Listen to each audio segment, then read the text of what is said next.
為咗迎接今年2026年太陽能車嘅比賽，我哋呢 team 人真係搶到爆㗎！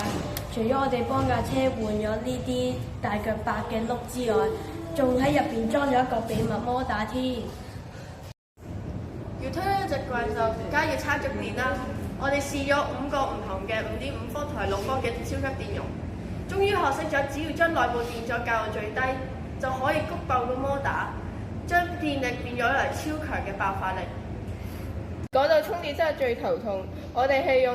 車載太陽能親手砌咗嘅魚肚，各有5塊12伏嘅巨無霸充電站。實戰發現